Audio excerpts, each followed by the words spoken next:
है कि परिवर्तन किसे कहते हैं? तो परिवर्तन यानी कि जब कोई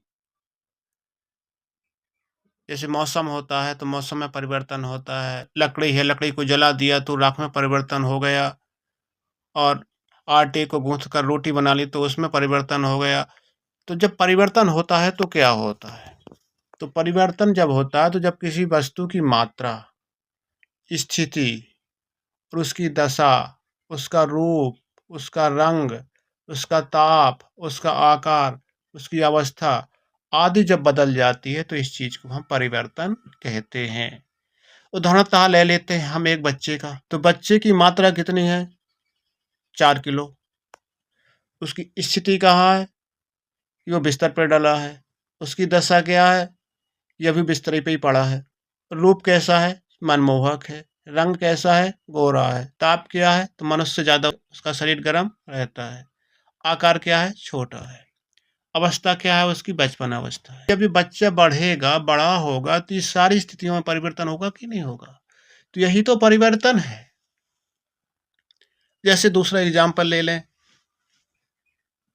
कोई वस्तु है जैसे अनाज है, तो अनाज क्या हुआ? बीज है। बीज से ये पौधा बनेगा। तो बीज है, तो बीज मात्रा छोटा सा है, स्थिति छोटी सी है, दशा बीज के रूप में है, रूप छोटा है, रंग रंग उसका जानते ही हो, स्किन कलर गेहूं कलर। ताप क्या है? उसका तापमान, उसका आकार छोटा है। तो इस तरीके से जब उसको बोएंगे तो वो फूल के बड़ा हो जाएगा, स्थिति रंग सब में परिवर्तन हो जाएगा। फिर इसके बाद वो पौधा बनेगा, उसकी दशा रूप सब में परिवर्तन हो जाएगा। किसी वस्तु की मात्रा, स्थिति, दशा, रूप, रंग, ताप, आकार, अवस्था आदि बदल जाती है तो उसे हम परिवर्तन कहते हैं। विभिन्न परिवर्तनों की पहचान वस्तुओं के भौतिक गुण देखकर की जाती है। भौतिक गुण क्या होते हैं? जो हमारी आँखों से दिखते हैं। जैसे बच्चा बड़ा हो रहा है तो ये उसका भौतिक गुण है। बच्चे का रंग पहले गोरा था, अब काला होने लगा है। उसकी दाढ़ी मूंछ जमने लगी है। ये क्या है? परिवर्तन तो है। जैसे लकड़ी को, पहले लकड़ी थी उसको जला दिया तो जल रही है, हम देख रहे हैं, वो राख बन रही होती है, परिवर्तन ही है। तो उसकी रंग, आकृति, परिमाण, ताप, आयतन, अवस्था और संरचना तथा रासायनिक गुणों के आधार पर की जाती है।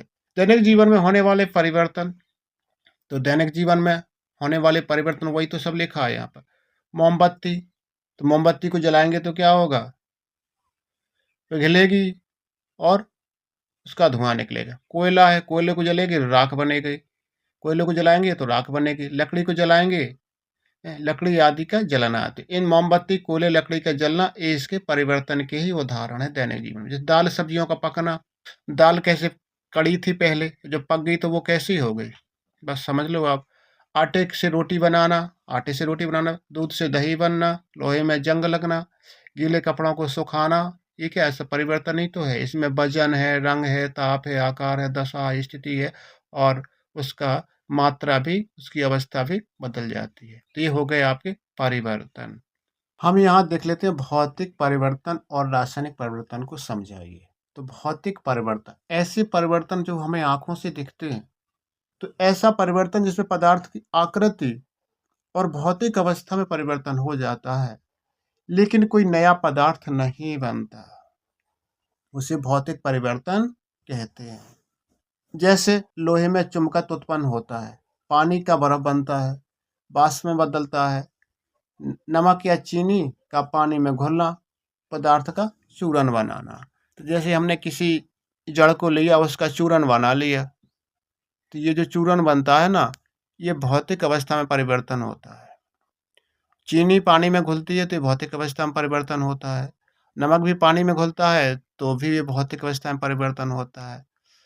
पानी से बर्फ बनती है और लोहे में चुंबकत्व उत्पन्न होता है तो ये भौतिक अवस्था में परिवर्तन कहलाता है। ये है भौतिक अवस्था में परिवर्तन। तो ये क्या है? बर्फ पिघल रही है। ये बॉइलिंग वाटर, ये पानी उबल रहा है तो क्या है? ये जल की वाष्प बन रही, तो भौतिक अवस्था में परिवर्तन है। ब्रेकिंग गिलास, तो गिलास क्या होगा? ये टूट गया है। गिलास का टूटना ही भौतिक अवस्था में परिवर्तन है। लकड़ी का काटना, तो ये छील रहा है तो इसके आकार में परिवर्तन हो रहा है, इसकी आकृति में परिवर्तन हो रहा है। और ये है फोल्डिंग पेपर, तो कागज को ये मोड़ रहे हैं तो इसलिए ये भौतिक परिवर्तन है। अंडे का फूटना, तो इसके साइज में परिवर्तन हो गया, इसकी आकृति में परिवर्तन हो गया, सब यही तो है भौतिक परिवर्तन। ये भी भौतिक परिवर्तन है। ये देख लेते हैं आप, पानी उबल रहा है, आइस पिघल रही है और रेत और बालू आप मिला रहे हैं, गिलास टूट रहा है, लकड़ी कट रही है, शुगर घुल रही है यानी शक्कर घुल रही है, पेपर गल रहा है और mixing green and red marble ये मिला रहे हैं, शरबत बना रहे हैं। ये इस शुष्क आइस से देख लेते हैं हम रासायनिक परिवर्तन। ऐसा परिवर्तन जो हमें आंखों से दिखाई नहीं देता फिर भी वो चीज होती है। ऐसा परिवर्तन जिनमें हम परिवर्तन के बाद एक नया पदार्थ बन जाता है। इसमें नया पदार्थ नहीं बनता, इसमें नया पदार्थ बन जाता है, जिसके मूल पदार्थ के जो गुण होते हैं वो भिन्न भिन्न होते हैं। जो इसके गुण होते हैं, गुण भी इसके बदल जाते हैं। जब इसका नया पदार्थ बन जाएगा तो उसके गुण भी बदल जाएंगे। तो ऐसा परिवर्तन रासायनिक परिवर्तन कहलाता है। और भौतिक परिवर्तन में क्या होता था, इसमें आकृति और भौतिक अवस्था में परिवर्तन हो जाता था, लेकिन उसके गुण नहीं बदलते थे पदार्थ के। जब गुण नहीं बदलते थे तो भौतिक परिवर्तन हो गया, क्योंकि कुछ ना कुछ उसका अस्तित्व रहता था। इसका तो अस्तित्व ही बदल जाता है, तो पदार्थ ही बदल जाता है। जैसे लोहे में जंग लगना, तो लोहा कायम बदल गया, जंग में बदल गया। जैसे दूध का दही बनना, तो ये क्या हो गया, दही बन गया, दूध तो रहा ही नहीं, दूध के गुण तो चले गए। पदार्थ का जलना, पदार्थ का जलना, जल करके वो क्या हो जाता है, राख बन जाता है। दूध का फटना, दूध का जमना, भोजन का पचना, ये सभी क्या है, रासायनिक परिवर्तन है।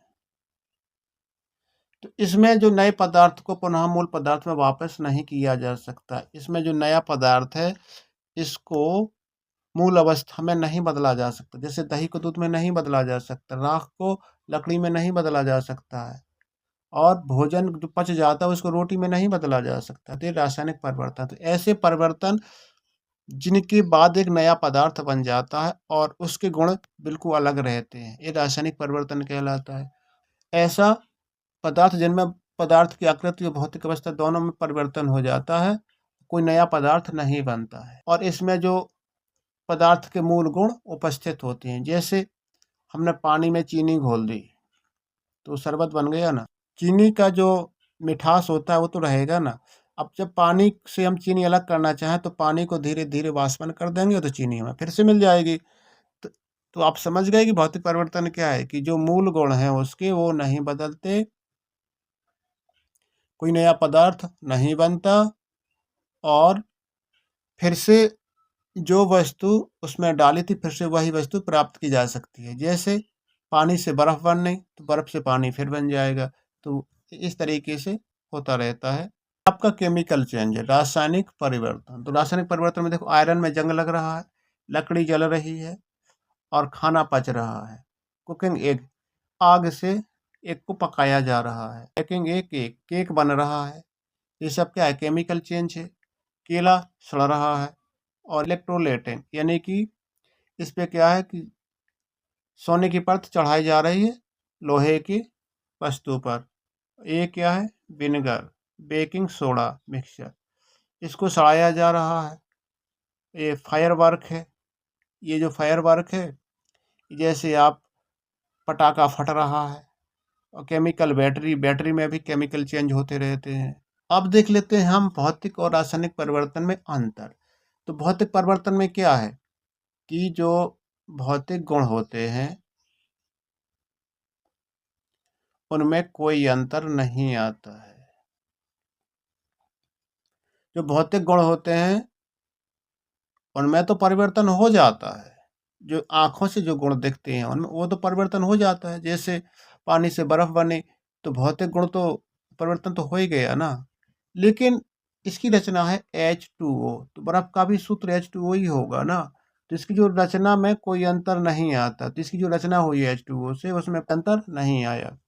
रासायनिक परिवर्तन, जो भौतिक गुण हैं, रंग और अवस्था आदि सभी में परिवर्तन हो जाता है। जैसे दूध से दही बना, दूध से दही बना तो दही में सारे गुण बदल गए।